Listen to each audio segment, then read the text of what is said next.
Hi everyone, my name is Oren, and there's two things about me. I always have a bad hair day, and my English isn't that good. Well.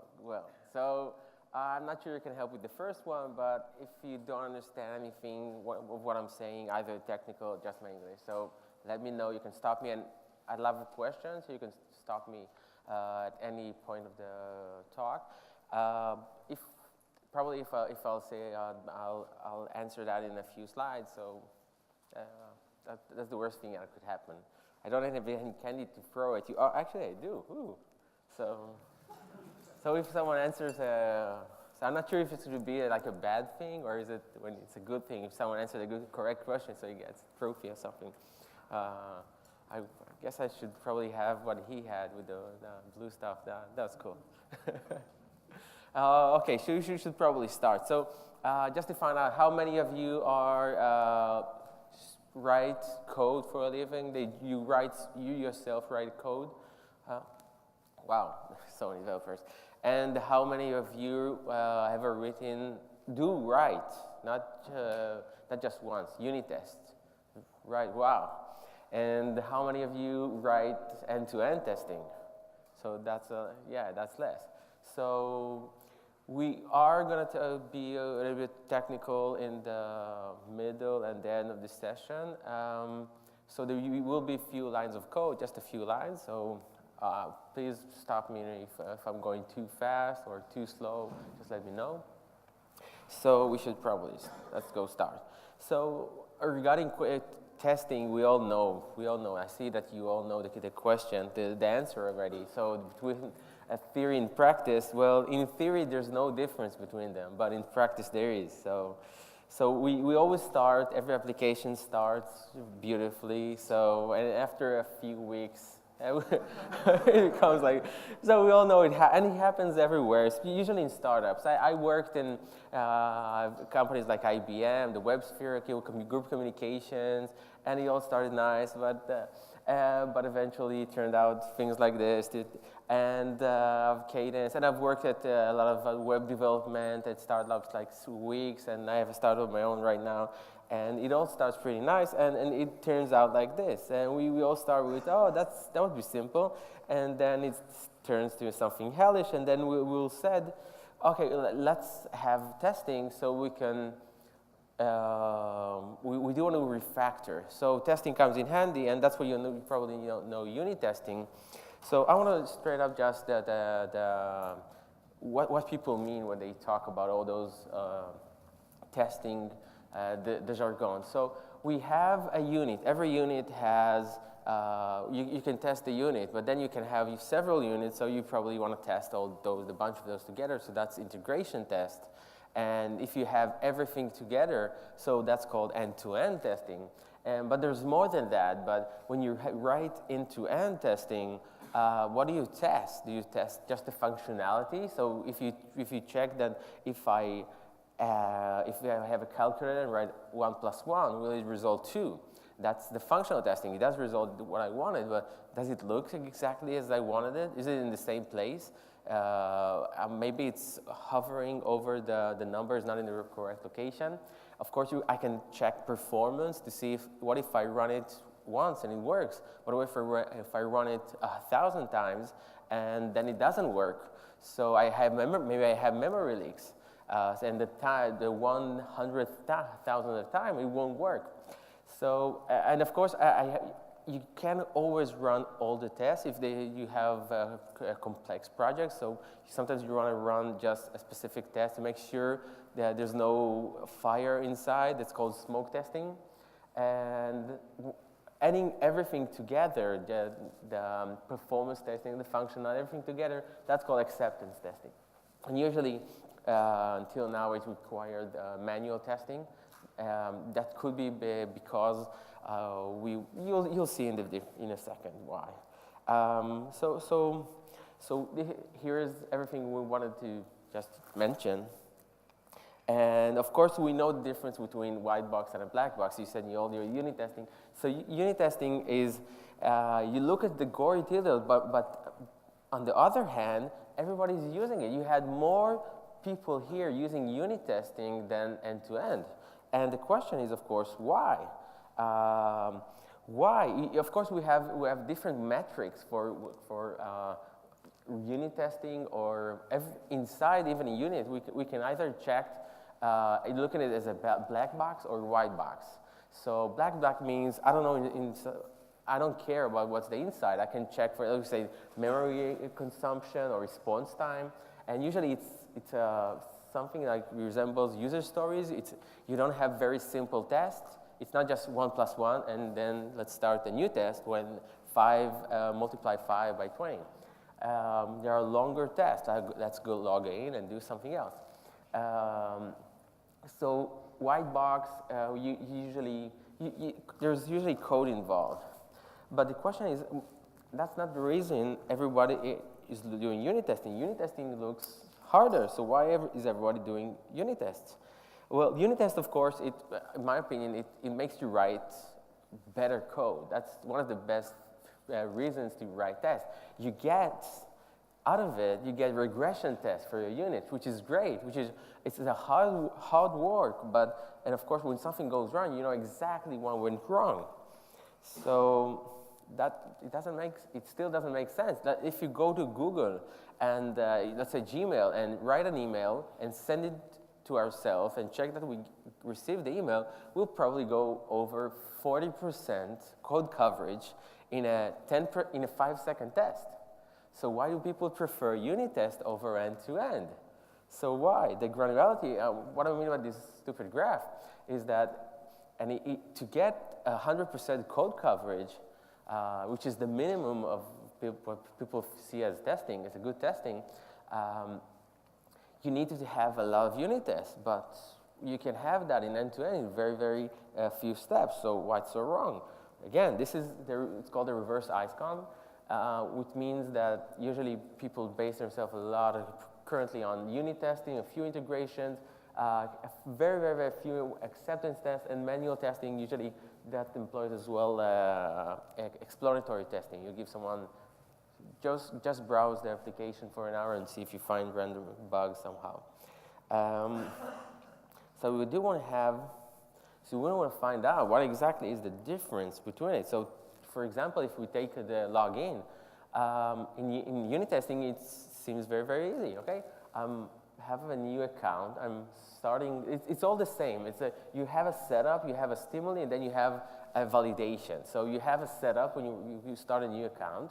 Then you do a login with a username as a password, and then what you usually do is you assert that you've moved from one state of the application to another, and the new state is correct, or it's at least part of it. So in end-to-end testing, let's throw away the intro and start looking what's so bad about end-to-end testing. Well, you probably want to try open a browser. That will be set up. And then we'll set up the username, we'll set the password, and we'll click the login, and then we'll validate that we're logged in. So I'm going to talk about mention Selenium code in this talk, but everyone's have the same level of abstraction. Selenium is, they all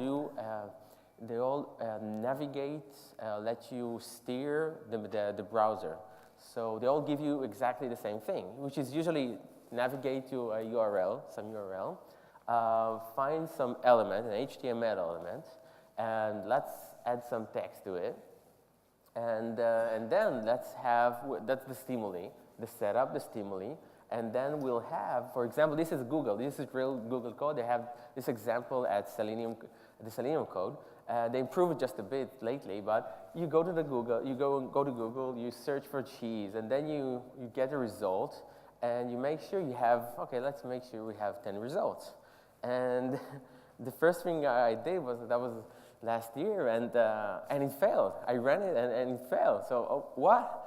I just started it. This is the hello world, and it fails. So what's going on here? So we can see in short that it's it looks the same, but it's not. Usually, it's not the same language. If you're coming from front-end developers and Selenium until now, most developers wrote in Java. So you had to learn a new language. So you wrote your application in JavaScript and HTML, and now when you want to test it, you need to learn a new language. For most of them, that sucked. And in unit testing, we're very accustomed to having everything synchronized.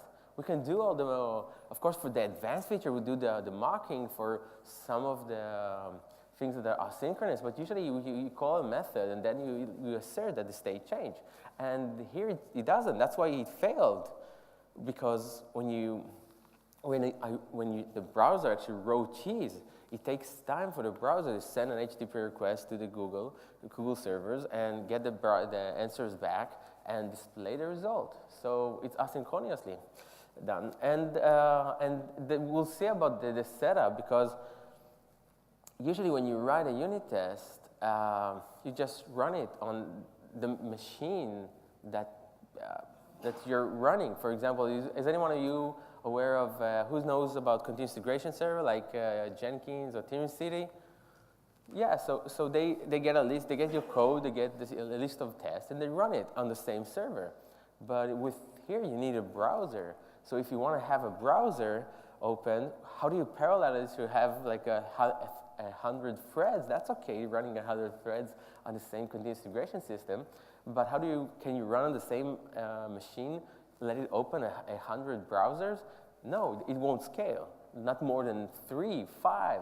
So you'll probably need extra nodes running out there. So we'll talk about this. We'll go a little bit to the internals of how Selenium works and how they solved it, and of course all the points you can drop there. Well, the answer for most of the question starts with the basic thing, which is the page object design pattern. Who here is familiar with the page object design pattern? Oh, that's great. That's the answer I wanted to hear. And I'll introduce you to the page object design pattern. It's so simple, but nobody uses it. So I've found two quotes that should probably represent it. It's one of it that they're saying is, there's a service that you want to expose. This is the page object.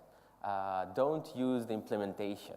So don't use, this is Simon wrote Selenium, and it says, he said it really correctly when he says, if you're using Selenium code in your test, when you're writing tests, you're doing it wrong. It means you have to use abstractions. The difference is that if you have, we'll take an example and I'll show you. If you have the login screen, which is basically an email, a password, and a submit button, so usually your code will look something like this.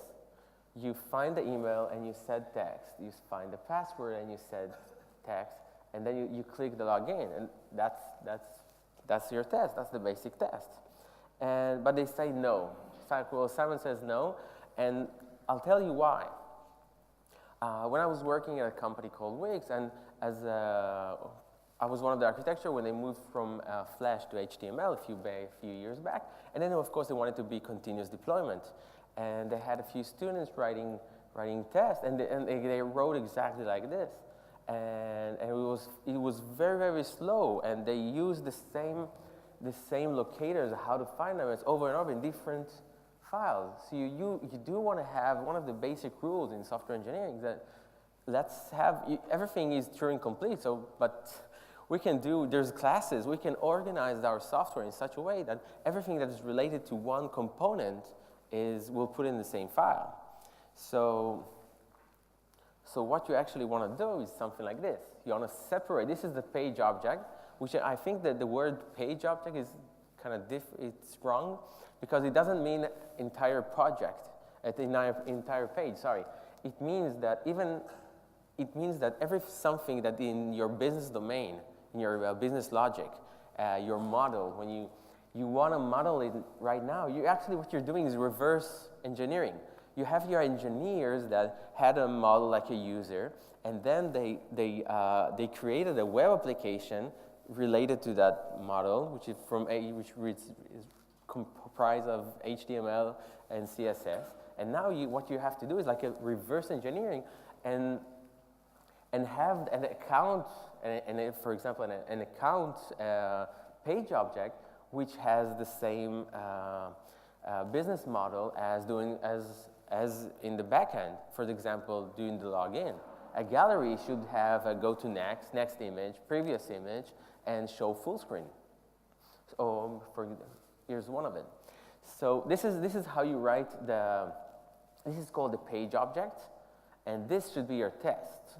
Your test should probably be your what you want to be. You want it to be synchronized, so it's going to be very easy. It should be almost closer to English. That's why some of it there's a few projects that you even write in English, but I actually prefer writing code over English.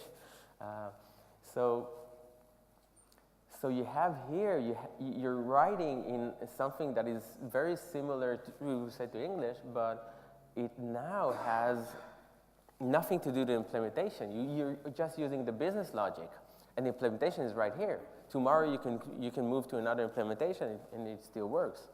So the nice thing, by the way, about it, does anyone who here knows about the V model? It means that you have the requirement, and then you split it up to the design, and then you implement, and then you're doing unit testing, and then you're doing the integration test, and then you're doing the end-to-end and the acceptance test. But it's weird because you can write if you're using the page object model, you can write the test even before you implement. Because if you do know that you have a user and a gallery, and you know all the components that you're going to use, you can even write the test. You can write, if you had this class as an account as an interface, you can write all those tests even before the implementation, or at least concurrent. So you can write it as when you have the requirement already. When you finish the requirement, you can not just do the design, but actually write the test as well. So that would speed things up. That means in a cycle. It doesn't mean you don't have to be agile. So if you want to expose a service, so let's start in exposing a service. So we have our login page, our account page, and we'll create our test. We'll have just create an instance and do the login. So, and here's the code right here. Class, we have the login, and this is the interface. Can anyone tell me what's wrong with this class? Why won't it compile?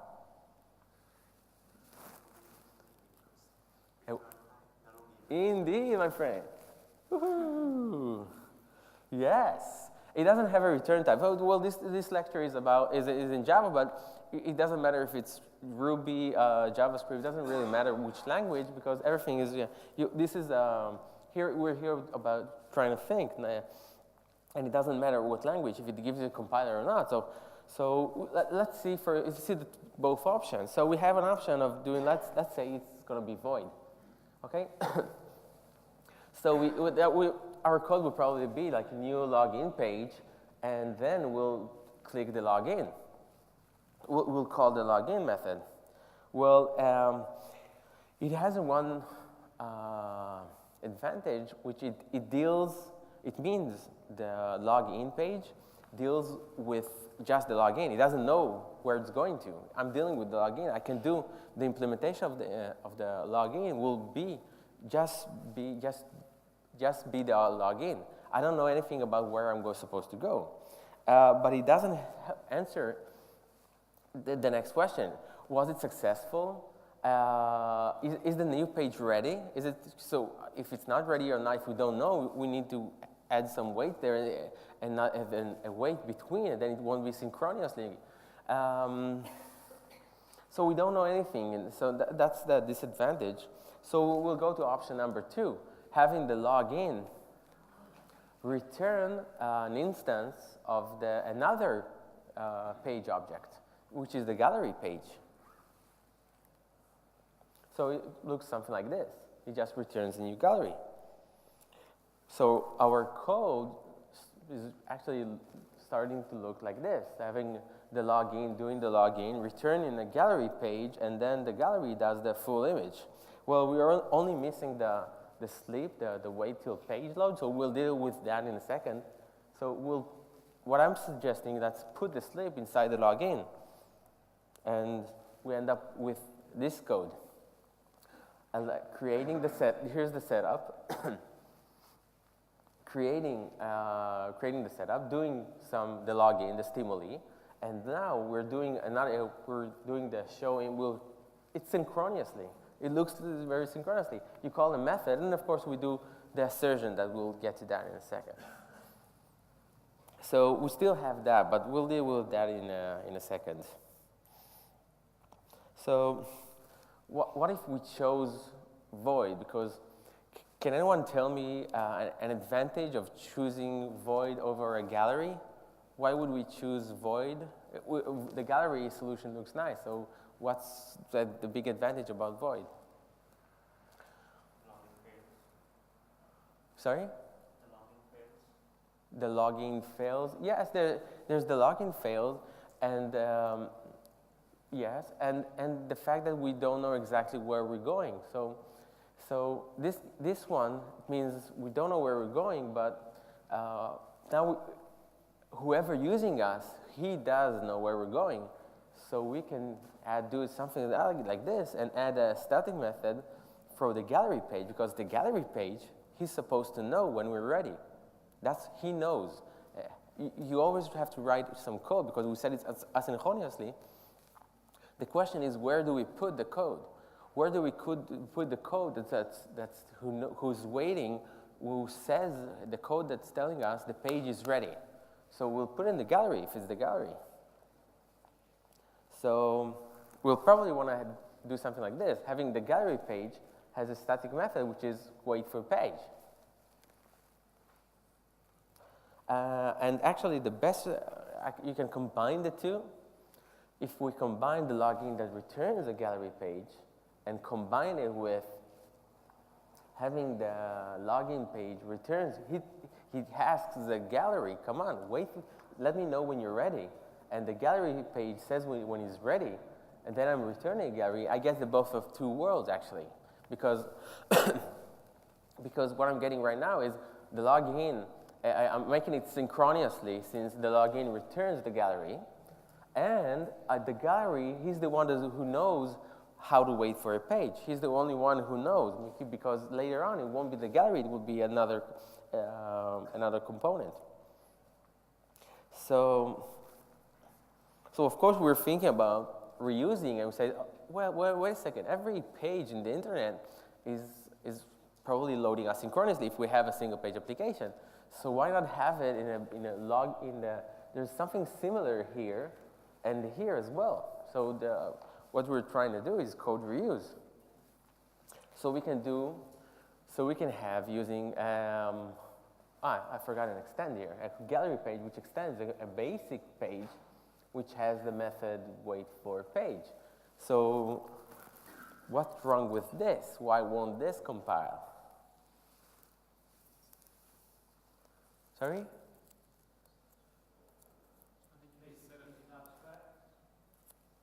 Because it's abstract? No? Nothing, something else? Yes. It can't be static. It can't be. If you want to have overrides, you can't have static methods. You have to, if you want to have virtuals, it has to be real objects, so you can't have it. So, but we have a quick solution, which is we're removing it. So everybody thinks about static is bad. You have to remember that. And they just say singletons are bad, so static methods are bad everywhere. So here as well. So you can use a wait for page, like an abstract, and that means that every implementation here, it's an interface, and then it means that every component that you write, it must comply and add its own wait for page, which is good. Actually, you can do even Java, you can even do better. Instead of returning a basic page in Java, you can return a gallery page, and it still works because a gallery page is a basic page as well, because we're extending it. Well, my personal recommendation would be probably to have it the wait for, not have it as a method. Have it just in the constructor.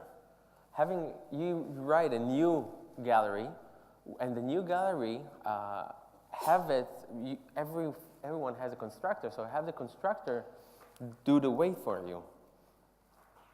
So, and of course, in the basic page, you can add more. Let's wait for spinner to fade. If you have some common functionality, you should probably add all that inside. So, so let's go back to the Selenium Grid. So, after we know right now how to write basic code, just how to split the parts, the question is, why do we need in Selenium? Why do we need Grid? Because the API of Selenium, as I told you, that's very, very simple. The API is open a browser, find an element, click on it, or write text, or get text. That's it.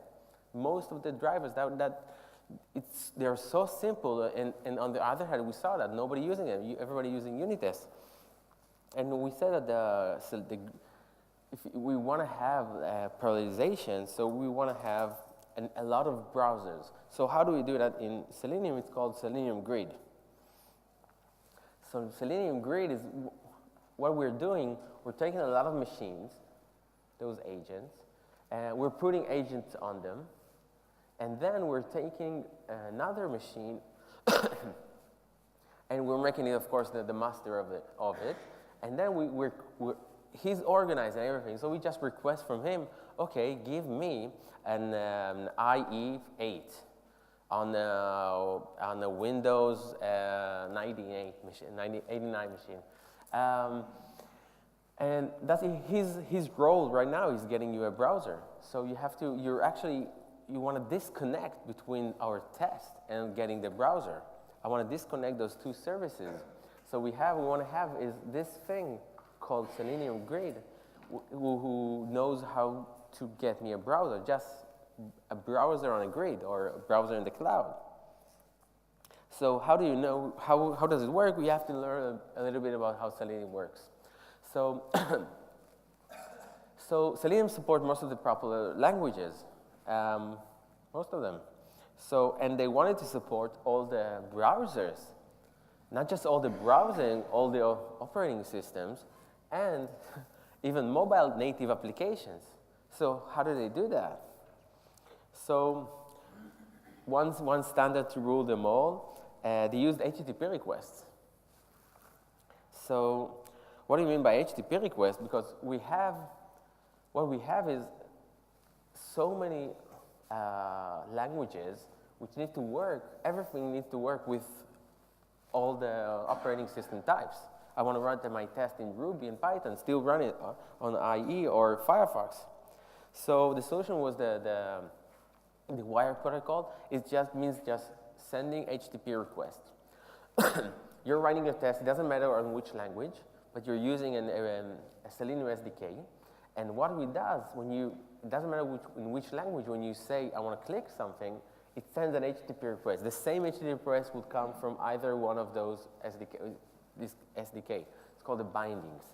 So it sends an HTTP request, and every browser in every operating system has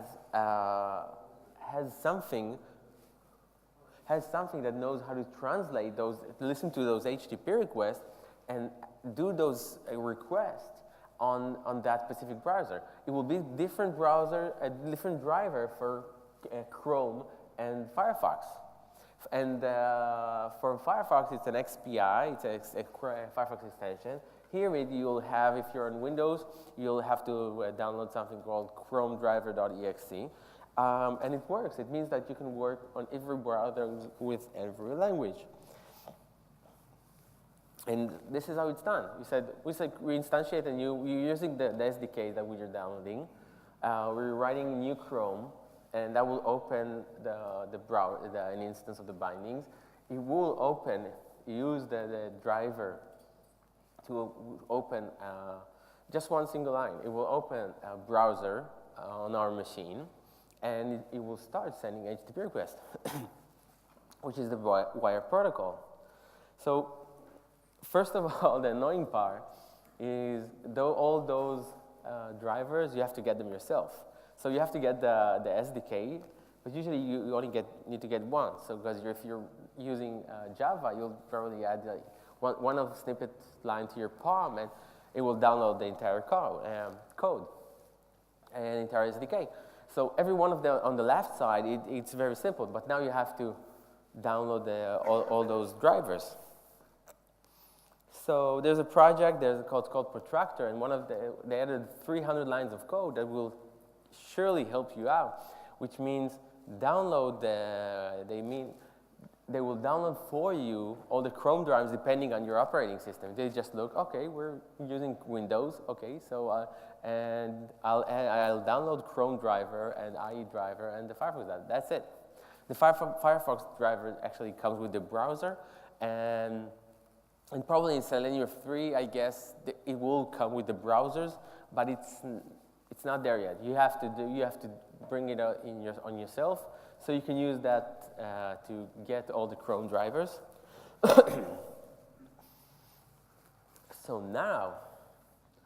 So actually what we want in a grid is actually that we're want to write the same code. Well, get me a Chrome, and then I want to click it, but now the bindings and the Chrome will probably be on two different machines, because I don't know exactly where it's going to spawn from.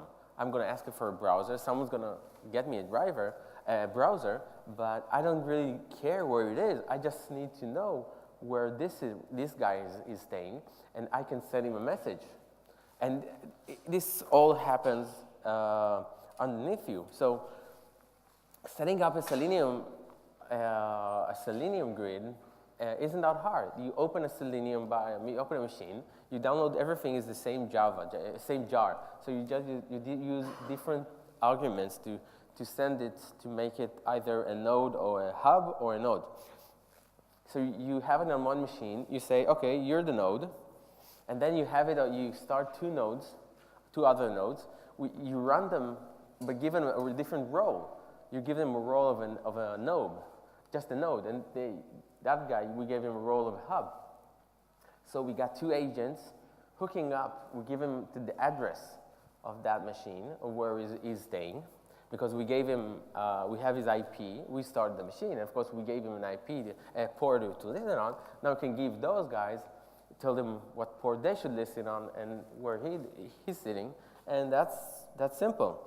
And from now on, when we're missing one more thing, which is connecting between him and him. That's what we're missing right now. So this is how you do it in Chrome.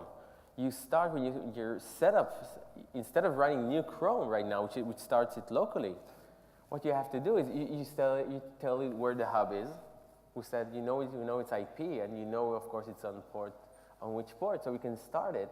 And we tell them, okay, I want a Windows machine, and I want to run Chrome on some version. And then I just send, oh, come on, get me a driver.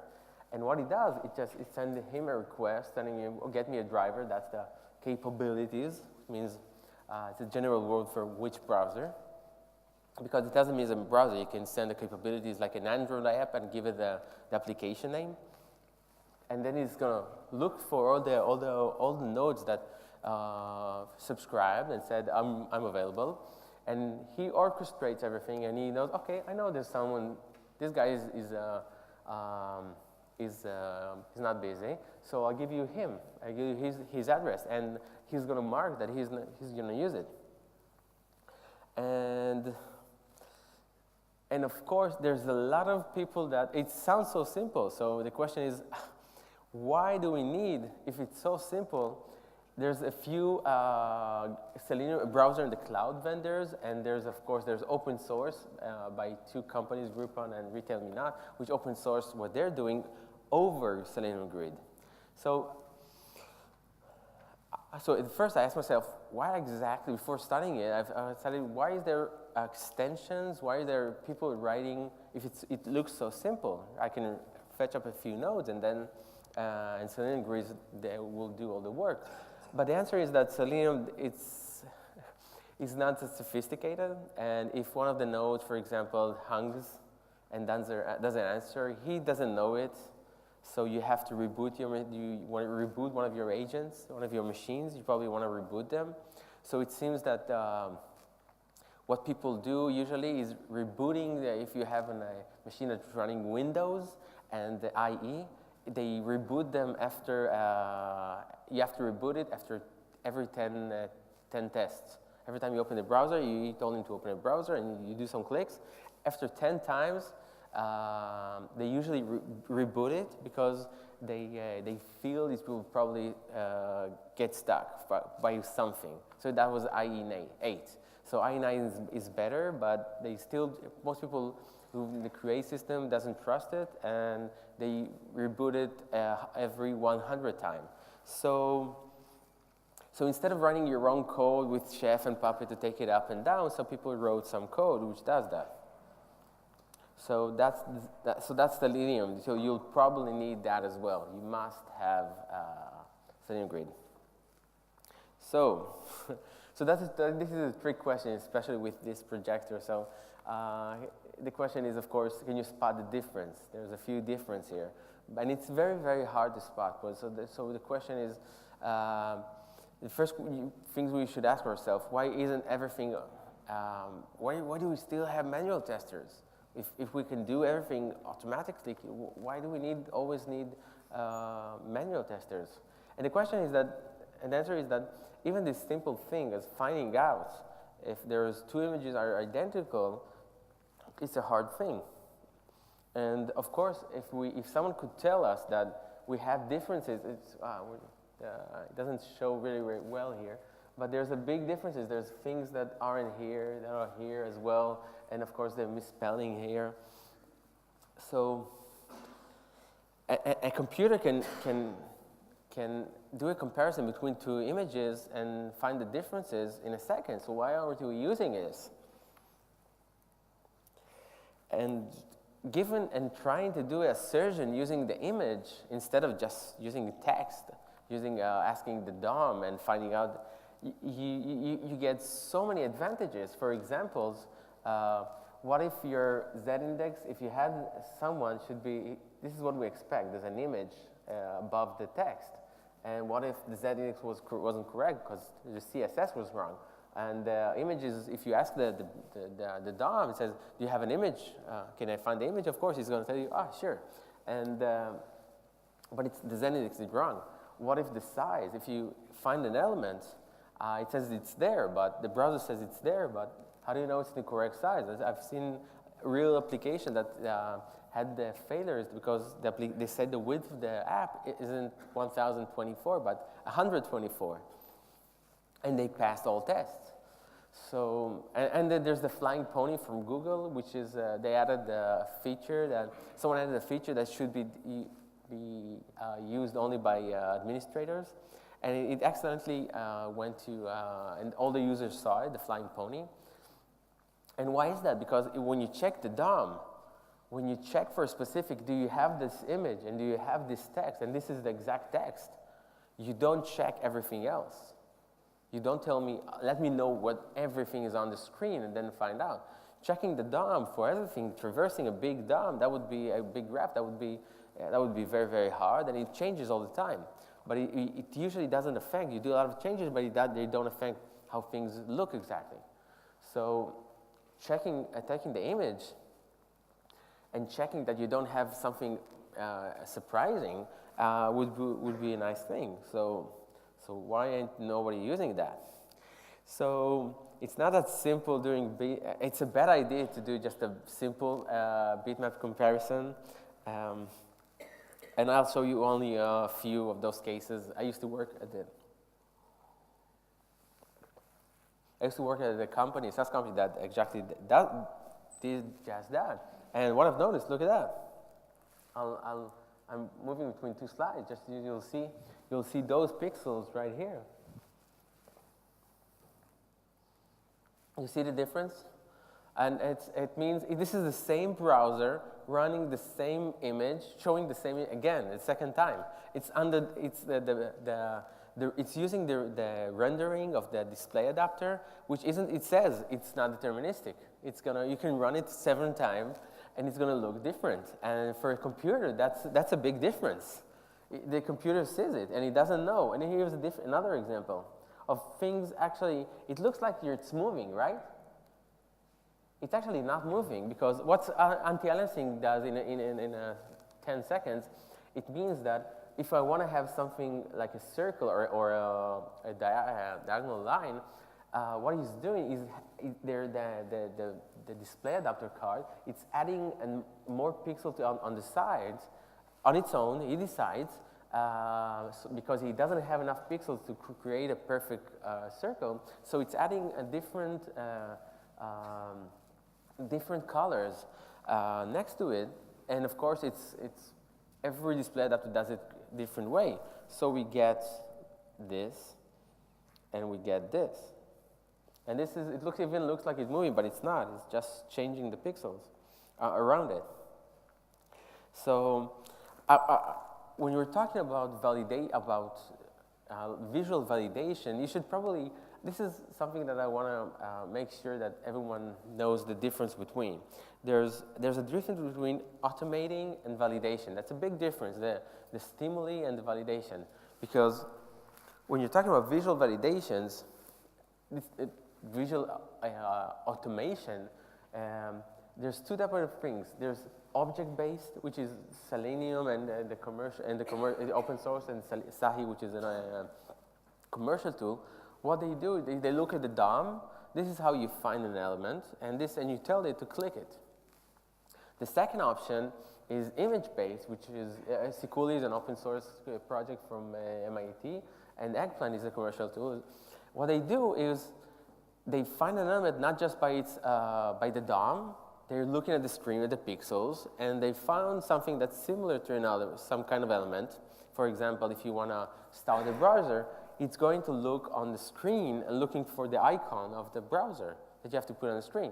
And then it's going to double click it. You write double click on this image, and it's going to find it. It doesn't care if you're working on either operating system, if it has a DOM or not. If maybe it's images, it doesn't care. It's just looking for an images and clicks it. So the stimuli here, those kind of tools are based for clicking stuff. They're not used for validation.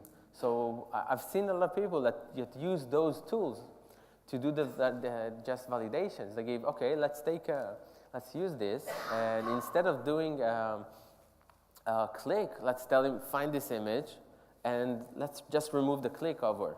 But he's doing, he doesn't, for validation, you probably need something accurate and not just 50% accurate. Visual validations, you have tons of open source tools and commercial tools that does that. They're all sprung in the last 2 years. So you can try them out. And the next thing I want to talk about, which I think is the critical part, in the first part of the presentation, I used this as telling you when it's ready. I used sleep for a few minutes. Okay, this is the source of all evil. Nobody should ever, ever, ever write sleep in his application. Never. That means you're putting a magic number, which works now. But if you run the same test on a VM, which is has very low CPU, or you're running several VMs on the same machine, that number won't cut it. So we want to remove that sleep from our applications. For our examples, we did the login. We put the username and password that we clicked, and now we have to wait. We called the gallery and told it, tell me when you're ready. So the gallery now has to make sure it's ready, the page is ready, and work. So there's a few solutions. The first solution is something that you actually don't want to coordinate. You just, if we want to act on an element, let's wait until it's in the DOM. That's the very most simple thing that Selenium didn't have 2 years ago, but it's nice that they added. It's called the explicit wait. It means wait until you have the element before you want to click it. So Selenium ended that, and what it means, the take the time, it means you just write a click, find an element, you click it, and if it's there, you click it. If not, you wait and wait and wait until it's visible, and only then you click it. It's called implicit wait in Selenium. You set up Selenium, say explicit wait 30 seconds, and when you find an element and you want to click on it, it waits for 30 seconds if it's there. So, and one of the most common options that people use is by the way, those are just my bad English, so you won't find those names out there. I've looked, but there's no convention for the names, the solutions. So the no smoke without fire, it means there's always a reason. Usually when you want to click on an element, and just say you're on LinkedIn and you click on load my connections. So and now it's gonna take the second option, which means that if I'm clicking on the load my connections, and then I'm want to double click on the first connection, if the connection list is empty and I'm clicking load my connections, and now I'm going to tell Selenium, click on find me the first element and then click it. He will wait until it's there and then only click it. But what if I have a list already and now I'm clicking, show me another connection of another friend of mine? It has to update there's already DOM elements over there. I want to wait. I know I want to test this, but I want it to wait till it removes that list and brings another one. So I want to wait. For example, I know that the first one on my list is someone called Abraham. So I'll wait for specific. This is the first option. I know that if I'll wait for something specific to be on the DOM. And Selenium has a wait for element. You give it some properties, for example, name equals Avi, and then you say wait till this condition is correct. And of course, we said the first list we didn't have Avi, but as the time passes and the HTTP request gets back and LinkedIn populates it with the new list, then we'll have the condition will be correct and it returns. Well, my personal favorite is the third, but there's the few companies that use this. So I want to show you something specific. What I want to show you is if you're on the login page and we want to return the new gallery, but before that, we want to make sure, we want to wait for a specific event. This is the coordinator. I call it the coordinator because I have two processes, my test, which is one process, and the browser, the application that I'm testing, the application under test, which is running on its own. So I want to coordinate before I move on. So what I'm doing is I'm gonna call a method, which I'm gonna show you. It's 4 lines of code, where I'm gonna say wait till a signal. Then the application, who's running the people who's running the application should tell me send me an event that the gallery is ready, and they should probably emit this event only in testing. So we should probably, and I'll show you the code. And but first of all. So those guys, this is the application, this is our application, this is JavaScript, and they call the server, and of course when they get a callback when the server responds, and they do some manipulation, and then now the guys who wrote the application, they just add this line, send test events, which sends a gallery ready event. So now I'm not doing anything, I'm not returning the page object, which is supposed to do all the gallery, making sure the gallery is there. I'm not doing it until one of the application is sending the events. So event in JavaScript, since it's not that It's not that hard to do, but actually we have something which is in Selenium, which is very, very basic in Selenium. In Selenium, as we said, we have open a browser, we have click on stuff or add some text, get text, and we said there's a wait for element. This is the 5 things that Selenium brings us. This is what every system brings us. So we should probably use one of those. And I'm going to use the last one, which is wait for elements. So what I'm actually going to do when we have, what is the send test event? So we added, we need this line of code. It means just don't add an event, just add an HTML element. Let's put it somewhere safe. And the testing will probably look for it.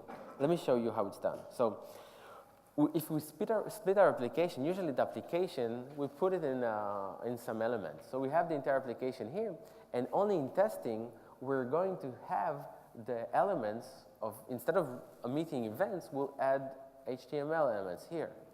So finding those elements, if you have the idea of a test, this line of code, what it does, it means, okay, find that test and add there something to it. So what it means that if we send, and the previous line that we saw, emit gallery ready event, means it's adding just an HTML element with some class. And on the other side, sorry, because for the mix, because now we're looking at this is on the testing side, this is the implementation, 4 lines of code. It means they are asking me to wait for a test event called gallery. So what I have to do, I have to find, this is the CSS.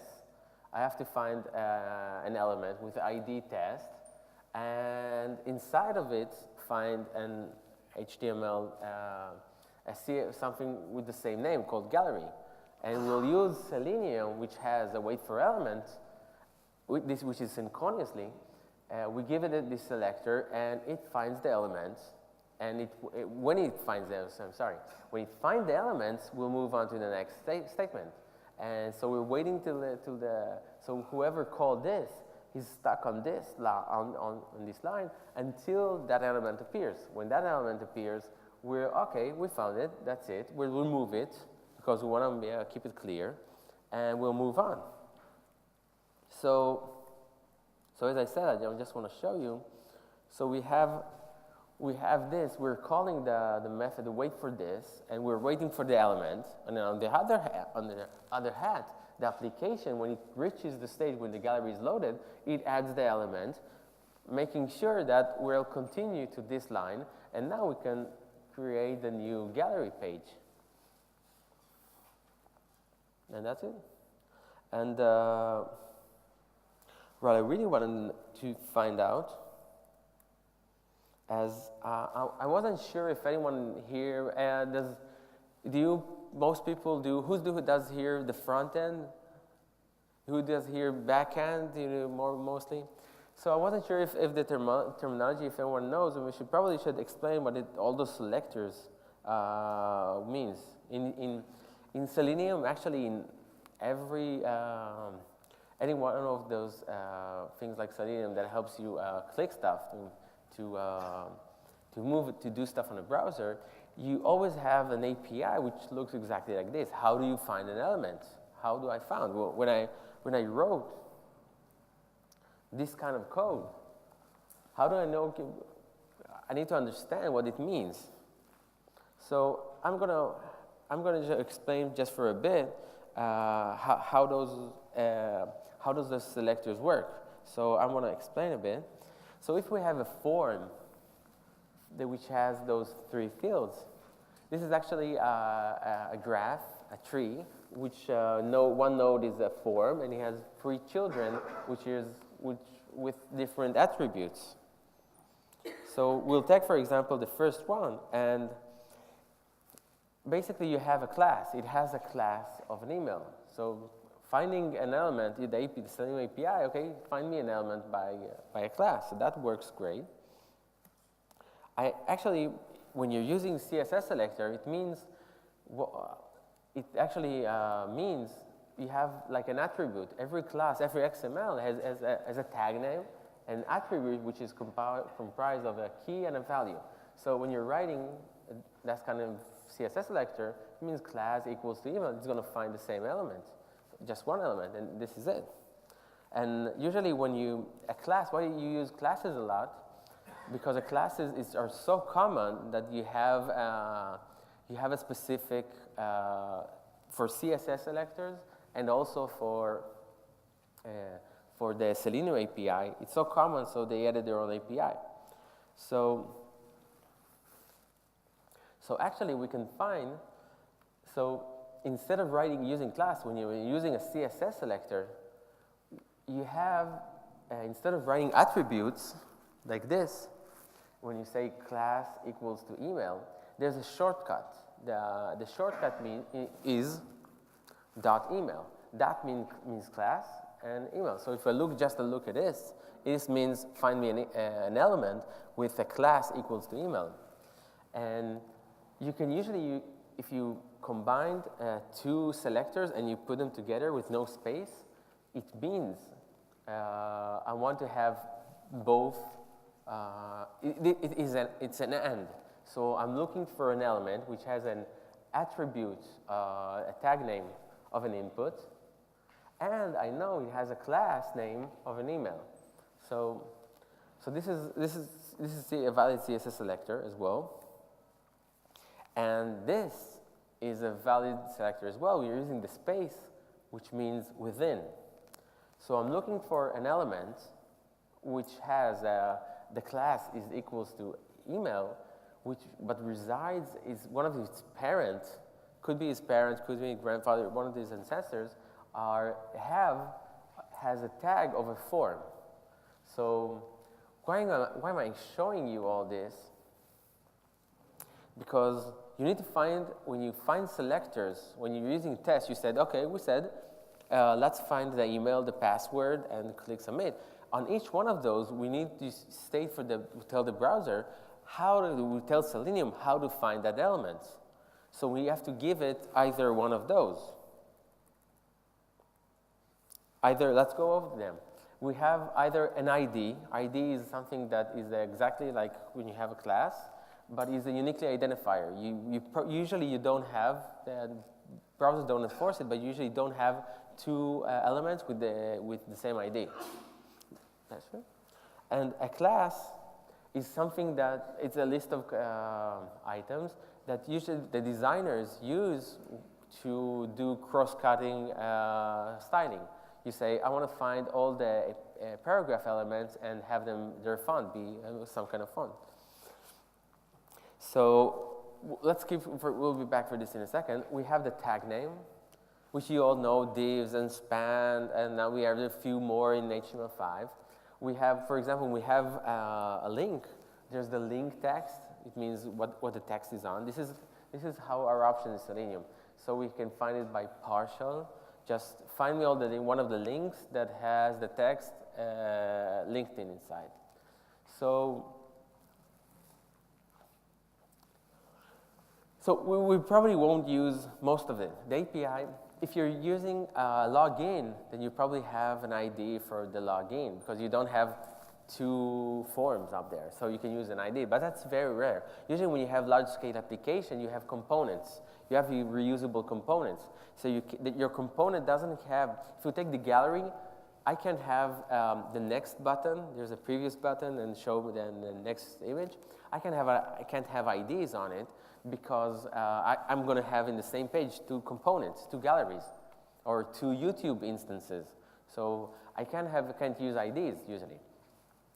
Tag names are too generic. Everyone uses span and ID, so you'll have hundreds and thousands of the same span and div. So I won't use this. And sections, and the only thing that you have one of the cards is header and footer. And the link text you shouldn't usually be based on text because text changes. So when it changes, your application will break because you're looking for a link that would say hello, and then and tomorrow we're going to change it to hola. So we want something to work all the time. So we need to use, usually you want to use either a class, but as we said, a class is, you have two things that are bad using classes. One is that if we have two galleries, so we can identify which one, he's going to return the both elements. We need to decide which one. And the second thing is, and that it changes that. The classes are used for how it looks. If we're changing the way our application looks, our test will start to break. If we have a class called password, and tomorrow we're going to change that because of visual styling, so our test will start breaking. So how do you do that? Is, again, using the page object. When we have a page object, if we have a page, and inside of it you have a component which is the login, you write a page object for each one of them. And the nice thing is that each component is responsible, since it's responsible for very small units, he knows which locators are unique relative to that component. So for example, the gallery has, the developer who wrote the gallery, he added a class called next and a class called previous for those next and previous buttons. So we can find those for our specific gallery. So what if there are two instances? What we're going to do is when on the constructor of the gallery, we're going to find the gallery that we're using and passing it along. Either a specific locator which finds that element or a reference to that element. We're going to pass it along, and that gallery is now, he now knows inside that gallery, inside this domain, which is the gallery, I know exactly how to find everything that I'm looking for. For example, if in our login, we got a selector to find we know how to find the form, the login form. But then we said, okay, let's add a space, which means within that form, I want to find the user. Now this is I know how to find the username. So that's one way of doing it. And the second option, which is the best, is using Selenium 2 has a great feature which allows you to get a reference, although it's on different processes, get a reference to the specific element. So let me show you. If you have a driver, we open a driver. I can use Selenium to tell him to find an element. I'm giving him a CSS selector and find my element and get a reference to it. And the nice part is, if I give it to the gallery and say, okay, I found an element, now use this. This is the gallery. Now it can find inside of it, it can find the next, the previous, and all its components, inner components. He can use it to using the same element. He has a reference to that gallery page, and now he's looking just inside that component. So we have a web driver which actually simulates a browser. It has the API is navigate to and find an element and quit. That's basically it. And the find elements gets me an element, and inside of it I can looking for more elements inside. So if I wanna, one of my methods for the login, for example, is get the user field. What I'll probably be doing is, if I have a reference to the login element, I just look inside of it, and I'm going to look for for example, I get the locator for the user field, which is probably class user, for example. Let's say this will find inside the form. It will find. It will look for an element with class equals username. So that's basically it. And And guys, so before I say thank you, I'm still here. If you have any questions, first of all, you can either ask now or later on when everyone's going. So, yeah.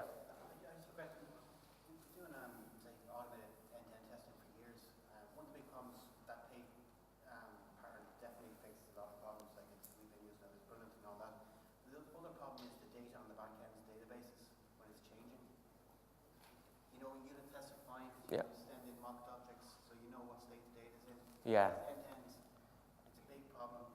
Do you have any ideas or patterns around how we get the database into a known state before the tests run? Because I think you'll find people that do a lot of this type of stuff. The tests might work for the first week, then second or third week, they break. Yeah. It's all down to do with the database data not being in the right state. Do you have any patterns around getting the data into a state before you run the tests?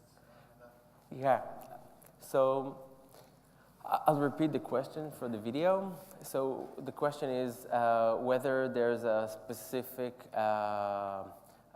thing that you can do there about when you're using about that, for example, databases, right?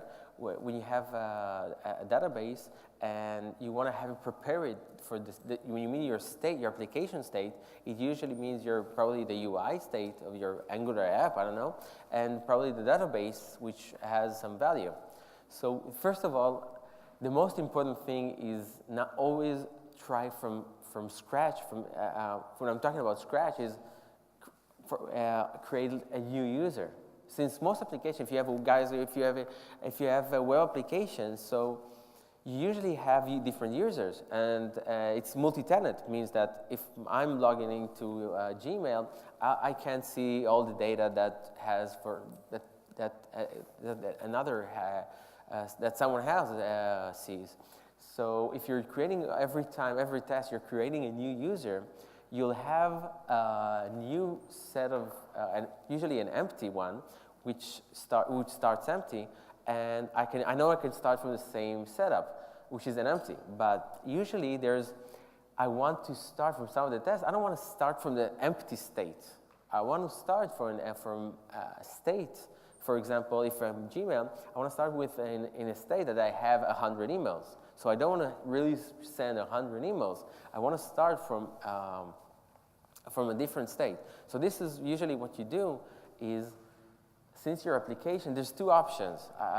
Usually what I see people is in their test, they're explicitly going to the backend's database and adding fields over there. Adding for that specific user, adding fields. And that's wrong, because everyone should teach, what we said rule number one is every class or every model should deal with the things that it knows.